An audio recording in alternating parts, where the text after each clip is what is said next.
to Learning English, a daily 30-minute program from the Voice of America. I'm Ashley Thompson. And I'm Dan Novak. This program is designed for English learners, so we speak a little slower, and we use words and phrases especially written for people learning English. Coming up on the program, Brian Lynn has the science report on NASA's Space Strike mission that may have reshaped an asteroid. Next, Andrew Smith and Jill Robbins present the lesson of the day. But first, Jill reads one of the winning entries from our Teach Us About Ukraine writing contest.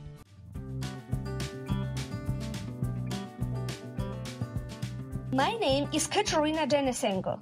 I work at the Gymnasium of Vasilyanka. War is always a tragedy. It ruined lives, separated families, and destroyed cities. Like many life-changing events, war could also be viewed as a way to teach us important things. Thucydides, an ancient Athenian historian and general, once wrote, "War is a stern teacher." And today, we are going to share 3 important lessons the war in Ukraine has taught us. Volunteer work and donations are important. If there was one important lesson to share, it would have been this: volunteer work and donations are important. Let's be honest. We often pay little attention when someone asks us to donate money, clothes, food, or blood to someone in need. We may feel that our help would be too small, and we spend even less time on volunteer work, thinking that it takes time and energy and may not be useful.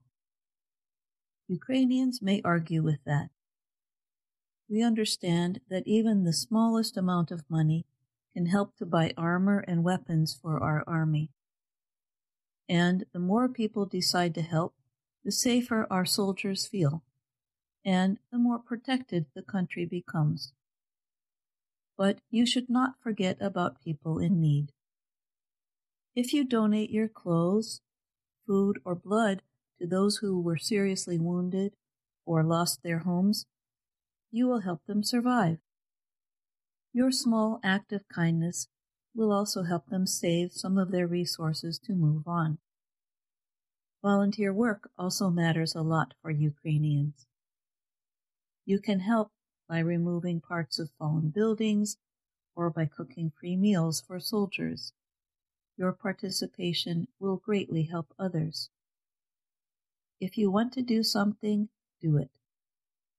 Sometimes we do not say good things to others. We may be too shy to give a compliment, or we do not know if the person will like what we say. Maybe our words will be out of place. Sometimes we do not get around to visiting certain places. Who needs to spend their time going to a historical place, a park, or an old cafe?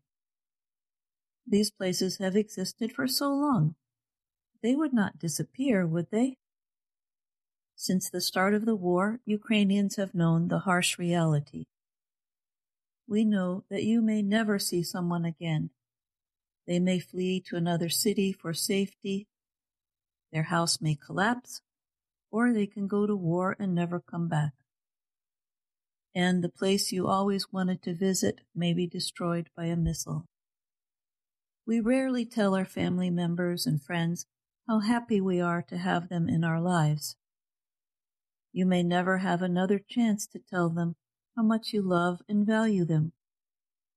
But if you tell them something kind, your words will support and encourage them in such uncertain times. That is why we remember the rule. If you want to say something good or go somewhere nice, do it now. Do not wait until tomorrow. There is always a reason to be grateful. Lastly, we take many things in our lives for granted. We expect to sleep well at night, eat healthy meals, have a place to live, and go to school or work. We get used to them so much that they become routine and even boring. Before we know it, we are looking for something new and fresh and something unusual. But people in Ukraine know the value of routine and boring things in their daily lives.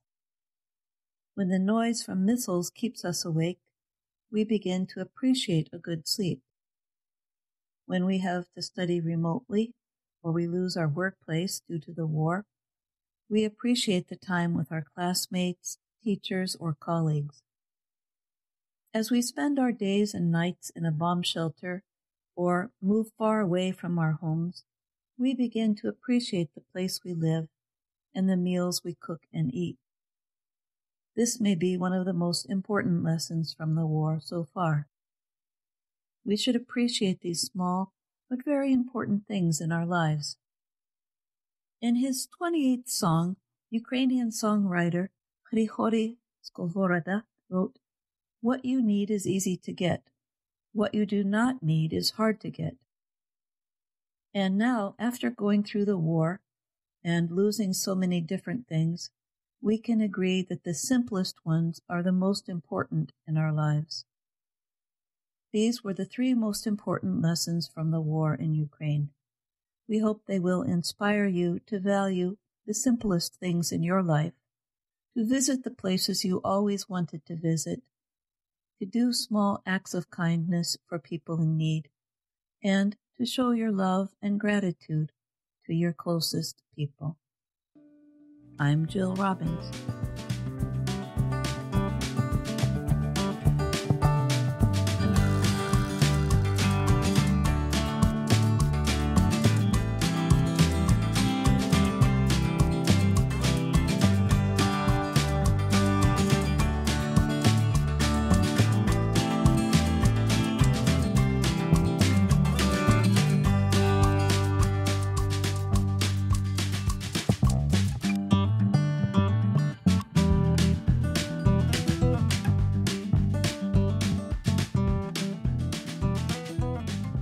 A new study suggests that an asteroid strike by an American spacecraft likely changed the shape of the targeted object.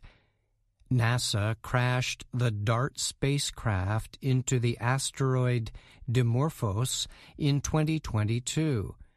The asteroid strike happened about 11 million kilometers from Earth. The experiment tested a method for changing the orbit of some asteroids to prevent them from possibly crashing into our planet in the future. NASA has said its studies of the crash showed it was successful because the force of the strike changed the asteroid's orbit around a larger asteroid, Didymos.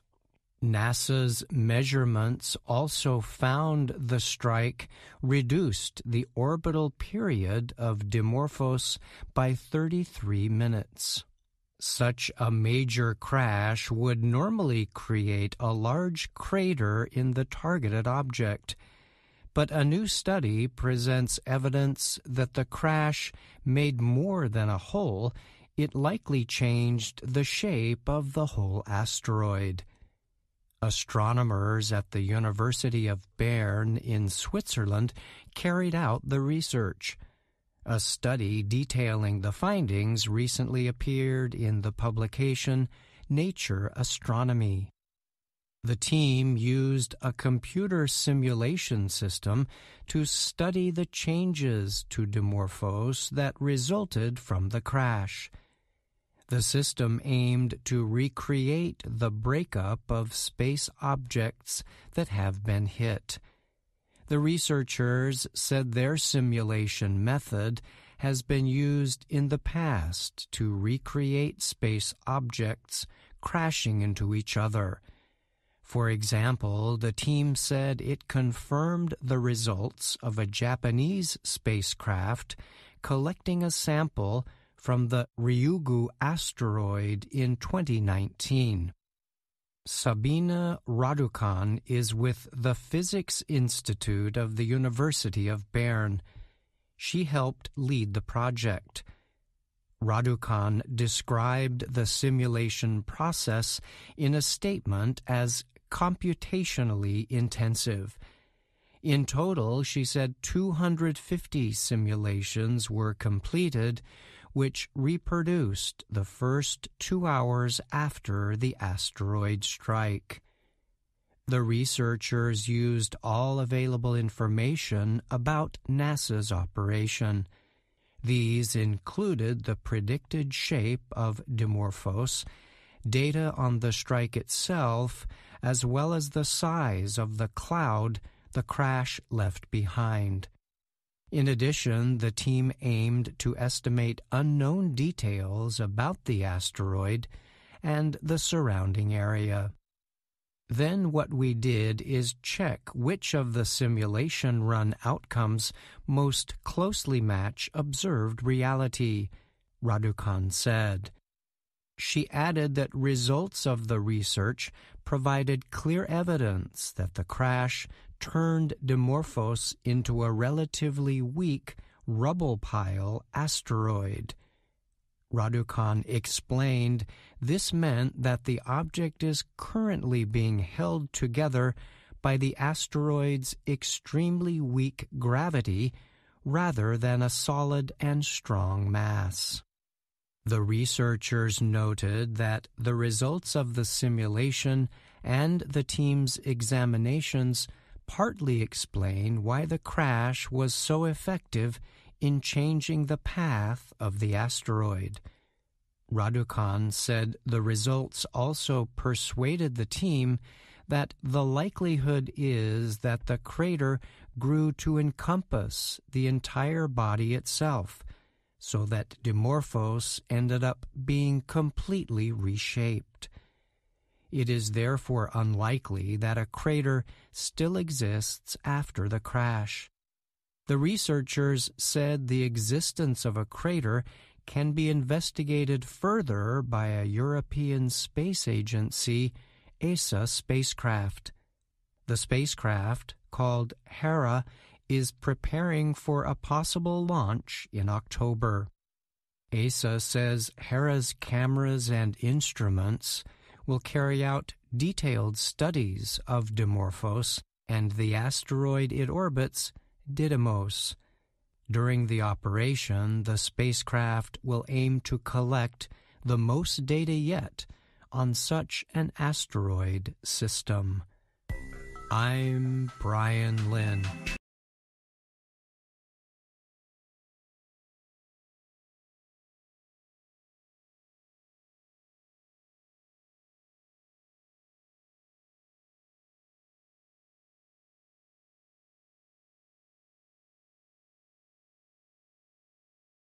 Brian Lynn is with me now to talk more about the science report. Thanks for being here, Brian. Of course, Dan, glad to be here. This week's report described new research related to NASA's Planetary Defense Test Mission. We learned that mission likely reshaped the targeted asteroid more than expected. How are these results likely to affect similar NASA missions in the future? Yes, as you mentioned, the researchers who carried out the study said they think the evidence is strong that the asteroid strike largely reshaped it. And the team said this outcome was important because it shows such crashes can significantly change the makeup of these objects. The NASA team had expected the strike would only leave a crater. So the idea that it was fully changed will certainly lead NASA to make some adjustments in its own future asteroid-related missions. And the researchers noted this same asteroid system will be explored in a future European Space Agency mission. What more can you tell us about that? So yes, that mission will involve ESA's Hera spacecraft, which has a target launch date for this October. And if the launch does happen then, it will take another 2 years for Hera to reach the asteroid system. But the leaders of that mission made clear this latest study has been very helpful to them in planning Hera's flight.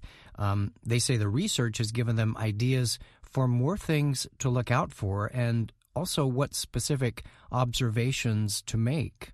Okay, thanks again for joining me, Brian. You're welcome. Thank you, Dan.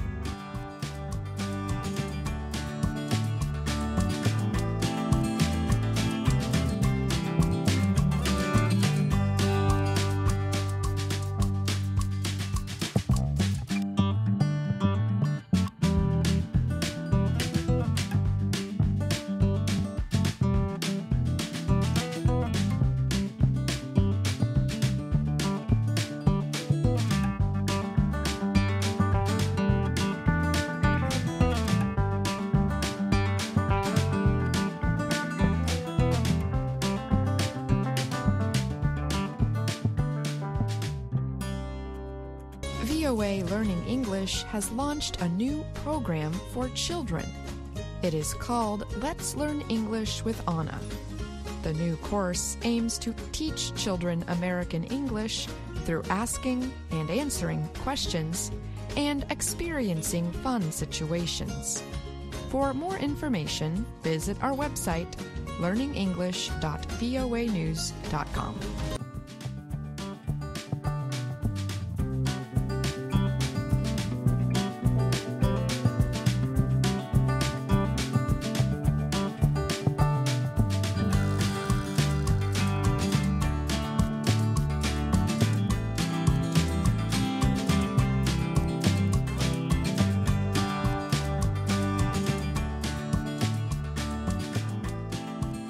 Hello, my name is Anna Mateo. My name is Andrew Smith. And my name is Jill Robbins. You're listening to the Lesson of the Day on the Learning English podcast. Welcome to the part of the show where we help you do more with our series, Let's Learn English. This series shows Anna Mateo in her work and life in Washington, D.C. In a recent Lesson of the Day podcast, we talked about Anna going to the store to buy food for a dinner party. In Lesson 39, which is called It's Unbelievable, we see Anna shopping online. She sees an advertisement on television and, as you can imagine, learns an important lesson about advertising. Winter weather in Washington, D.C. can be really windy. And wind messes up my hair. It is really windy today. Oh, look at my hair. Will it be windy this weekend? I'll listen to the news. I am tired of my untidy hair. Are you tired of your untidy hair? Yes, I am. And it's uncomfortable. Is it uncomfortable? Yes, it is. Hey, is that Pete? Hi, I'm Pete, and I have the perfect product for you. Hair Be Good. Just spray Hair Be Good on your hair. Wrap in a towel, and you are done. Hair Be Good works, and it's inexpensive. One can costs only $10. So go online and order your Hair Be Good today. Hair Be Good sounds perfect, and I can trust Pete. I am buying some right now. Okay, I will order 1 can of Hair Be Good for $10. I'll pay with a credit card. My delivery will arrive in 2 days. Awesome! We should add that in Let's Learn English, you can find lesson plans with many activities and explanations like the ones we give you in this podcast. For example, there's a pronunciation practice video about the feeling Anna describes for her untidy hair. One of the new words in this lesson can cause problems for English learners. That word is uncomfortable, and its opposite, comfortable. When you say this word, you do not pronounce some of the letters that you see in the written word. In this lesson, you hear Anna say that her hair is uncomfortable. Are you tired of your untidy hair? Yes, I am. And it's uncomfortable. Uncomfortable. Uncomfortable. Hey, that sounds like one of those reduced forms we've been teaching in some of our earlier podcasts. Yeah, are you happy? It wouldn't be a lesson of the day without a reduced form. That's right. Let's listen to more of the story. I want to find out if the hair product helps Anna fix her hair. I'll use it before I go to work. Okay, hair be good. Make my untidy hair tidy. No, make it fabulous.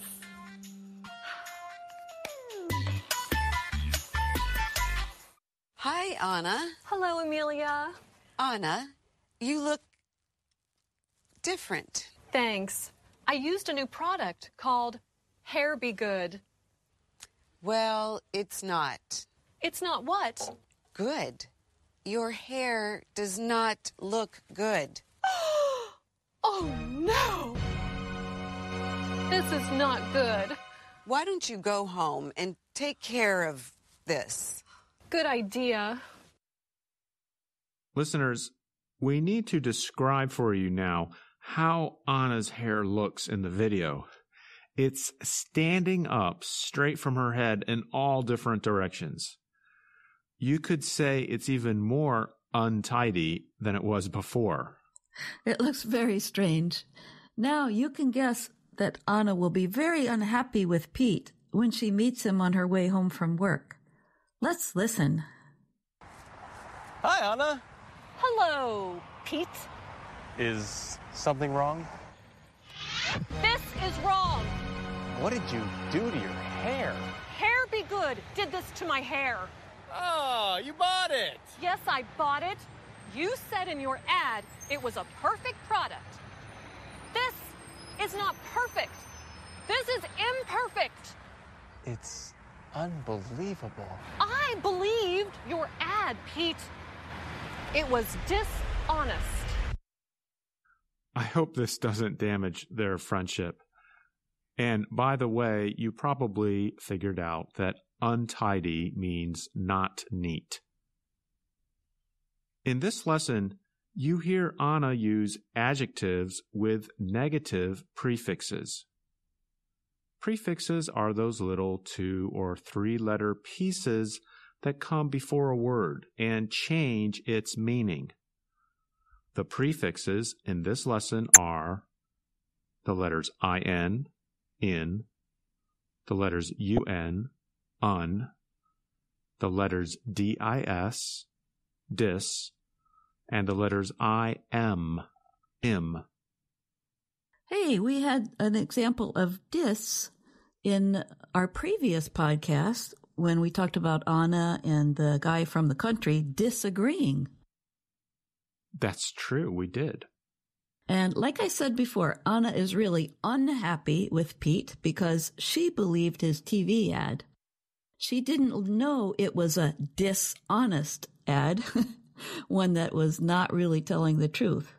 So it was unbelievable. Thanks, Jill, for those examples of how those prefixes give the opposite meaning to an adjective. Like when Anna tells Pete that the product in his advertisement does not work. Yes, I bought it. You said in your ad it was a perfect product. This is not perfect. This is imperfect.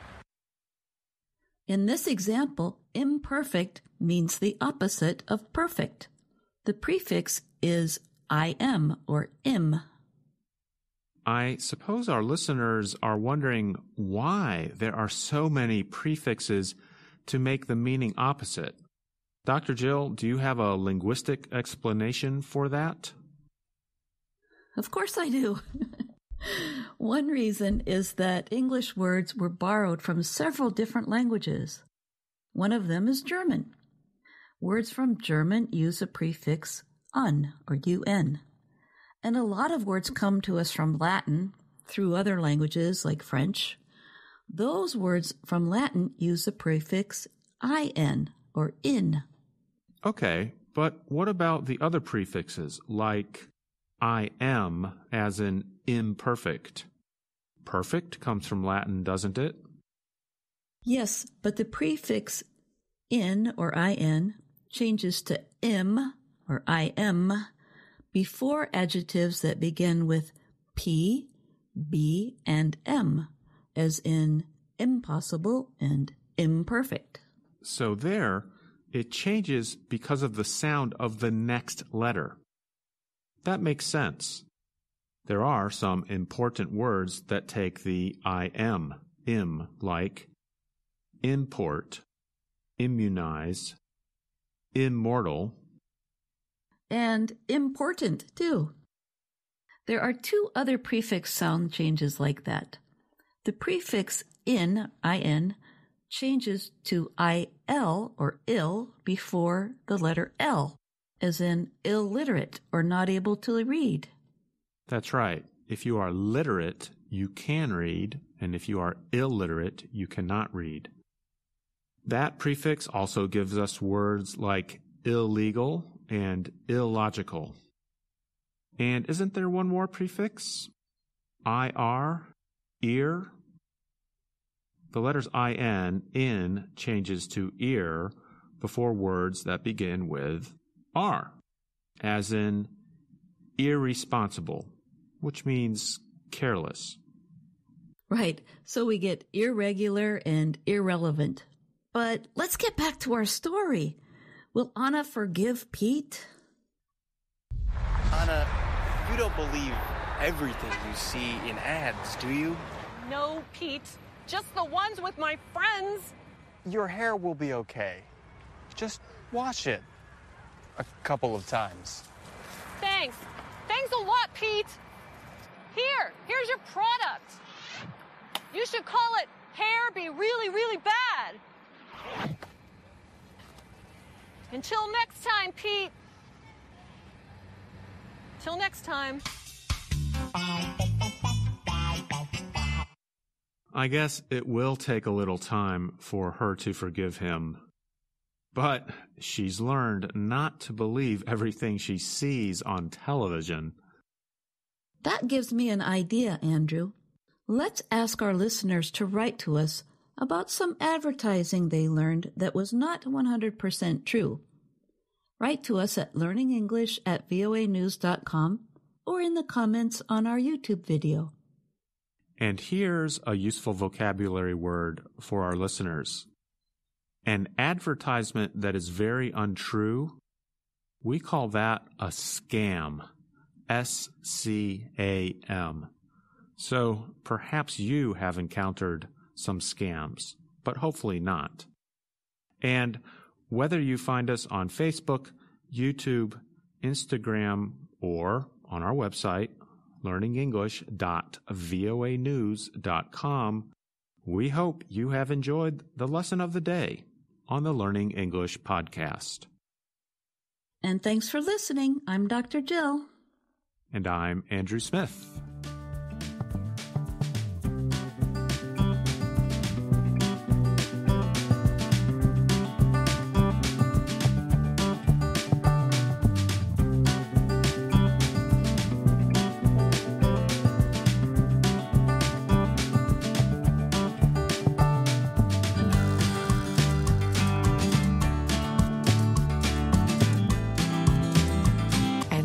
Our program for today.